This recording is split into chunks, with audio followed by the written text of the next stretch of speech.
Good morning, students. Good morning, all of you. We are in chapter number 5, accounting ratios. શું આ એક બહુ જ ઇઝી ચેપ્ટર છે અને તમને એકદમ પ્રોપરલી આવડી જાય એવું છે. ખાલી એક ફોર્મ્યુલાઝ જે છે ને સ્ટુડન્ટ એનું ખાસ ધ્યાન રાખજો. દરેક રેશિયોની એક ફોર્મ્યુલા છે એને તમારે લખીને જ લર્ન કરવી પડશે. એટલે આ એડવાઇસ કે રોજ દરેક ફોર્મ્યુલાને 10-10, 20-20 વાર લખવાની પ્રેક્ટિસ રાખો. ઓકે, ચાલો આ વિડીયોમાં સ્ટુડન્ટ આપણે પ્રોફિટેબિલિટી રેશિયોઝમાં આગળ વધશું. આપણે ઓલરેડી 3 રેશિયોઝ શીખી લીધા છે: gross profit ratio, operating ratio, operating profit ratio. ચાલો હવે આપણો ટર્ન છે નેટ પ્રોફિટ રેશિયો. સ્ટુડન્ટ આ છેલ્લો રેશિયો છે પ્રોફિટેબિલિટી રેશિયોઝમાં. ચાલો તો આજે આ વિડીયોમાં આપણે શીખશું નેટ પ્રોફિટ રેશિયોઝ. એટલે આપણા પ્રોફિટેબિલિટી રેશિયોઝ પૂરા થાય છે પછી આપણે નવા રેશિયોઝનું સ્ટડી સ્ટાર્ટ કરશું. ચાલો નેટ પ્રોફિટ રેશિયોની ફોર્મ્યુલાથી આપણે સ્ટાર્ટ કરશું આ વિડીયો. સ્ટુડન્ટ ફોર્મ્યુલા બહુ જ ઇઝી છે. It is just like gross profit ratio. Student gross profit રેશિયોની ફોર્મ્યુલા તમને યાદ હશે જ. બસ ગ્રોસ પ્રોફિટની જે ફોર્મ્યુલા છે ગ્રોસ પ્રોફિટ રેશિયોની, એમાં ખાલી ગ્રોસ પ્રોફિટની જગ્યાએ નેટ પ્રોફિટ લખી નાખો એટલે એ નેટ પ્રોફિટ રેશિયો બની જાય. ઓકે, તો નેટ પ્રોફિટ રેશિયોની ફોર્મ્યુલા આવી છે શું? Net profit divided by net sales multiplied by 100. અને આનો આન્સર પણ એઝ યુઝ્યુઅલ સ્ટુડન્ટ પર્સન્ટેજમાં આવશે. ચાલો હવે નેટ પ્રોફિટ રેશિયો એ એક પ્રોફિટેબિલિટી રેશિયો છે. એટલે increasing trend is favourable student. એટલે કે જો આ રેશિયો દર વર્ષે વધતો જતો હોય, માની લો કે લાસ્ટ યરનો આપણો નેટ પ્રોફિટ રેશિયો 20% હોય અને આ વર્ષનો આપણો 22% હોય, તો એનો મતલબ એ થયો કે આપણો નેટ પ્રોફિટ રેશિયો વધ્યો છે આ વર્ષે. તો એક સારી વાત કહેવાય સ્ટુડન્ટ. આ રેશિયો જો ઇન્ક્રીઝિંગ ટ્રેન્ડમાં હોય તો બિઝનેસ માટે એક સારી વસ્તુ છે. પણ જો ડિક્રીઝિંગ ટ્રેન્ડમાં હોય તો એ ફેવરેબલ સર્કમસ્ટન્સ ન કહેવાય સ્ટુડન્ટ, એ નેગેટિવ વસ્તુ છે. ઓકે, નેટ પ્રોફિટ રેશિયો એ બે વસ્તુ વચ્ચેનું કમ્પેરિઝન છે student. It is a comparison between cells and net profit. એટલે તમારો જે નેટ પ્રોફિટ છે સ્ટુડન્ટ એ સેલ્સના કેટલા પર્સન્ટેજ છે એનો આઈડિયા તમને આ રેશિયો ઉપરથી આવી જાય. એટલે સપોઝ જો તમારો નેટ પ્રોફિટ રેશિયો 20 આવતો હોય તો એનો મતલબ એ થાય કે તમે જ્યારે 100 રૂપિયાનો ગુડ્સ વેચો છો, 100 રૂપીઝનું જ્યારે તમારું સેલ્સ થાય તો એની સામે 20 રૂપીઝ તમારો પ્રોફિટ છે સ્ટુડન્ટ. બરોબર? Okay, so it establishes a relationship between net profit and net sales. Sales અને પ્રોફિટ વચ્ચેનો રિલેશનશિપ આની આ રેશિયો ઉપરથી આપણને ખ્યાલ આવે છે. ઓકે, હવે આ રેશિયો ફાઇન્ડ કરવા માટે શું જરૂરી છે સ્ટુડન્ટ? ઓકે, તો બે ઇન્ફોર્મેશન આપણી પાસે હોવી જરૂરી છે સ્ટુડન્ટ. એક તો નેટ પ્રોફિટની ખબર હોવી જોઈએ આપણને, પ્રોફિટ આફ્ટર ટેક્સ. ઓકે, અને એક બીજી ઇન્ફોર્મેશનની આપણે જરૂર પડે એ છે નેટ સેલ્સ. ઓકે, તો નેટ પ્રોફિટ અને નેટ સેલ્સ જો આ બંને ઇન્ફોર્મેશન તમને એક્ઝામમાં તૈયાર જ આપી દીધી હોય સ્ટુડન્ટ તો આ રેશિયો ગોતવામાં જરાય વાર નહીં લાગે. સીધી વેલ્યુ મૂકી દો ફોર્મ્યુલામાં એટલે તમારો આન્સર આવી જશે સ્ટુડન્ટ. પણ સ્ટુડન્ટ તમને ખ્યાલ છે કે આ બોર્ડવાળા એટલા સીધા નથી. ઘણીવાર આપણને ડાયરેક્ટલી ઇન્ફોર્મેશન નથી આપતા. સેલ્સ તો મોસ્ટલી આપી જ દીધું હોય છે સ્ટુડન્ટ, પણ નેટ પ્રોફિટ ઘણીવાર ક્વેશ્ચનમાં ડાયરેક્ટલી અવેલેબલ હોતો નથી સ્ટુડન્ટ. ઓકે, તો નેટ પ્રોફિટ કઈ રીતે ગોતવો? તો સ્ટુડન્ટ નેટ પ્રોફિટ કેમ ગોતવો એ ઓલરેડી આપણે અગાઉના ચેપ્ટરમાં શીખી ગયા છીએ. આપણે statement of profit and loss account તમે શીખી ગયા છો. ઓકે, તો આ તમારા સ્ક્રીન ઉપર ફરીવાર એક રિવાઇઝ કરીને લઈએ આપણે. Statement of profit and loss financial statement ચેપ્ટરમાં આપણે ભણી ગયા સ્ટુડન્ટ. જે તમને યાદ હશે તો તમારે એક પ્રોફિટ એન્ડ લોસ સ્ટેટમેન્ટ બનાવી નાખવાનું અને એમાં બધી વેલ્યુ મૂકી દો એટલે તમને પ્રોફિટ આફ્ટર ટેક્સ, જેને આપણે નેટ પ્રોફિટ કહીએ છીએ, મળી જશે. ઓકે, પણ ચિંતા ન કરતા સ્ટુડન્ટ, અહીંયા આપણે આખું ફોર્મેટ બહુ ડિટેલમાં નહીં બનાવવું પડે, કારણ કે અહીંયા તમને જરૂરી અમુક લિમિટેડ ઇન્ફોર્મેશન જ આપી હશે. એટલે ઘણા એમ કહેશે કે ઓહો, આ statement of profit and loss તો સર બહુ મોટું છે, એટલું બધું બનાવવામાં બહુ ટાઈમ જાય. ઓકે, પણ એવું નથી સ્ટુડન્ટ. અહીંયા જે સમ આવશે નેટ પ્રોફિટ રેશિયોના, એમાં જો નેટ પ્રોફિટ ગોતવા માટે તમારે સ્ટેટમેન્ટ બનાવવાનું થશે તો એ એક બહુ નાનું એવું સ્ટેટમેન્ટ હશે, બરાબર. એટલે તમારે બહુ ઓછી જગ્યામાં થઈ જશે, ફટાફટ થઈ જશે, એટલો બધો ટાઈમ નહીં લાગે. બીજું એ કે તમે જો statement of profit and loss બનાવો સ્ટુડન્ટ, તો આ જે એક્સપેન્સીસની કોલમ દેખાય છે તમને નંબર 4ની, એની નીચે જે બધા એક્સપેન્સીસ લખેલા છે એનો ઓર્ડર અહીંયા મેન્ટેન કરવાની જરૂર નથી. આપણે ફાઇનલ અકાઉન્ટ ચેપ્ટરમાં શું હતું સ્ટુડન્ટ, બધું ઓર્ડરમાં લખવું પડતું હતું. તો અહીંયા એક ગુડ ન્યૂઝ એ છે સ્ટુડન્ટ કે તમારા એક્સપેન્સીસની અંદર જે બધા એક્સપેન્સ છે એના હેડિંગ છે એ કંઈ લખવાની જરૂર નથી. સીધું જેટલા એક્સપેન્સ તમને 4 કે 5 જ આપેલા હશે એ બધા લાઇનમાં લખી નાખો કોઈ પણ ઓર્ડરમાં તો ચાલશે, બરાબર. ઉપર સૌથી પહેલાં સેલ્સ આવશે, પછી અધર ઇન્કમ આવશે, એ બેનો ટોટલ કરો એટલે ટોટલ રેવન્યુ મળશે તમને, અને પછી બધા એક્સપેન્સીસ જે તમને અવેલેબલ હોય એ ઓર્ડર વગર તમે લખી શકો છો. અહીંયા એક્સપેન્સનો ઓર્ડર મેન્ટેન કરવાની જરૂર નથી, કારણ કે આ ચેપ્ટર ફાઇનલ અકાઉન્ટનું ચેપ્ટર નથી સ્ટુડન્ટ. એટલે આપણે આપણી રીતે નેટ પ્રોફિટ ફાઇન્ડ કરી શકીએ છીએ, બરાબર.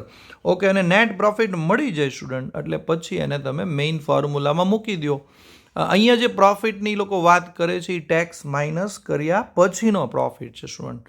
એટલે ઘણીવાર એક્ઝામમાં તમને નેટ પ્રોફિટ તૈયાર જ આપી દીધો હોય તો તમને એમ થાય કે ચાલો આ તો કામ થઈ ગયું, પણ સ્ટુડન્ટ એમાંથી ટેક્સ માઇનસ કરવાનો ઘણીવાર બાકી હોય, તો એ ભૂલતા નહીં. ટેક્સ માઇનસ કર્યા પછીનો પ્રોફિટ જે આવે એ જ આપણે લેવાનો છે. ચાલો, તો એક નેટ પ્રોફિટ રેશિયોનો સમ કરશું આપણે. ક્વેશ્ચન નંબર 7 સ્ટુડન્ટ, તમારી ટેક્સ્ટ બુક જો ન હોય તમારી પાસે તો ટેક્સ્ટ બુક લઈ લો. ક્વેશ્ચન નંબર 7 પેજ નંબર 247 ઉપર આપેલો છે સ્ટુડન્ટ. બસ, તો ક્વેશ્ચન 7માં સ્ટુડન્ટ આપણે નેટ પ્રોફિટ રેશિયો ગોતવાનો છે, પણ એમાં એમ કીધું છે કે એમાં જે ડેટા આપણે યુઝ કરવાનો છે સ્ટુડન્ટ એ ક્વેશ્ચન નંબર 5 અને ક્વેશ્ચન નંબર 6નો ડેટા યુઝ કરશું. આપણે ક્વેશ્ચન 5 અને 6 ઓલરેડી થઈ ગયા છે, પણ એ આપણે ઓપરેટિંગ રેશિયોમાં કર્યા હતા.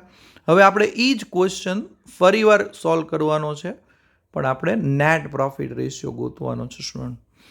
ઓકે, ચાલો, તો ટેક્સ્ટ બુકમાં ક્વેશ્ચન નંબર 5 જુઓ સ્ટુડન્ટ તમે, પેજ નંબર 247 ઉપર જ છે, અને એનો ડેટા ઉપરથી આપણે net profit ratio find out કરીએ. Okay student, so now we start. ચાલો, હવે સૌથી પહેલાં તો ક્વેશ્ચન નંબર 5માં નેટ પ્રોફિટ સ્ટુડન્ટ નથી આપ્યો આપણને, બરાબર. સેલ્સ આપી દીધું છે, સેલ્સ 6 lakhs આપી દીધું છે, પણ શું નેટ પ્રોફિટ નથી આપ્યો. ઓકે, તો નેટ પ્રોફિટ વગર તો નેટ પ્રોફિટ રેશિયો કઈ રીતે કરવું, એટલે સૌથી પહેલાં આપણે નેટ પ્રોફિટ ફાઇન્ડ કરશું સ્ટુડન્ટ. અને નેટ પ્રોફિટ ફાઇન્ડ કરવા માટે એક statement of profit and loss તમારી બુકમાં બનાવી નાખો, બરાબર. ચાલો, તો અહીંયા આ સ્લાઇડમાં તૈયાર જ છે સ્ટુડન્ટ, આપણે 1 by 1 ડેટા ફિલઅપ કરતા જશું. ચાલો, તો statement of profit and loss બનાવવા માટે સૌથી પહેલાં તો સ્ટુડન્ટ સેલ્સ આપણે લખવું પડશે. ઓકે, તો સેલ્સ આપી દીધું છે સ્ટુડન્ટ. ચાલો, તો તમારા સ્ક્રીન ઉપર સેલ્સ 6 lakhs આપી દીધું છે સ્ટુડન્ટ. અને બીજી કોઈ ઇન્કમ હોય તો જોઈ લો સ્ટુડન્ટ. યસ, તો એક જ ઇન્કમ આપેલી છે student, income of interest and dividend. Okay, તો અધર ઇન્કમ હેડિંગમાં એ આપણે એ લખી નાખીએ, income from interest and dividend 45,000. Okay, તો આપણું સેલ્સ આવી ગયું સ્ટુડન્ટ 6 lakh અને ઇન્કમ ફ્રોમ ડિવિડન્ડ 45,000. ઓકે, તો આપણી ટોટલ ઇન્કમ થઈ ગઈ સ્ટુડન્ટ 6,45,000. ચાલો, ક્વેશ્ચન નંબર 5માંથી આ ડેટા બધો આપણે લીધો છે સ્ટુડન્ટ. ચાલો, હવે બધા એક્સપેન્સીસ આપણે ગોતીને અહીંયા લખવાના છે સ્ટુડન્ટ, અને આ બધા એક્સપેન્સીસ ટોટલ રેવન્યુમાંથી માઇનસ કરશું એટલે આપણને પ્રોફિટ મળશે. ચલો, એક્સપેન્સીસ 1 by 1 ઓર્ડરમાં જોતા જઈએ સ્ટુડન્ટ. સૌથી પહેલાં નોન ઓપરેટિંગ અધર એક્સપેન્સ આપેલા છે સ્ટુડન્ટ. ચલો, તો નોન ઓપરેટિંગ અધર એક્સપેન્સ 35,000 છે. પછી ડેપ્રિસિએશન છે 48,000. એડમિનિસ્ટ્રેટિવ એક્સપેન્સ છે 75,000. પછી આવે છે student sales expense 52,000. Cost of good sold. Student અહીંયા કોસ્ટ ઓફ ગુડ સોલ્ડ એટલે એમાં પરચેઝ બી આવી ગયું, ઓપનિંગ સ્ટોક બી આવી ગયો, ક્લોઝિંગ સ્ટોક બી આવી ગયો, બધું આવી ગયું, બરોબર. ઓકે, એટલે કોસ્ટ ઓફ ગુડ સોલ્ડ એ પણ એક એક્સપેન્સ જ છે. શું એ ટ્રેડિંગ રિલેટેડ એક્સપેન્સ છે, એમાં બધું ગુડ્સ રિલેટેડ આવે. ચલો, તો એ છે 3,25,000.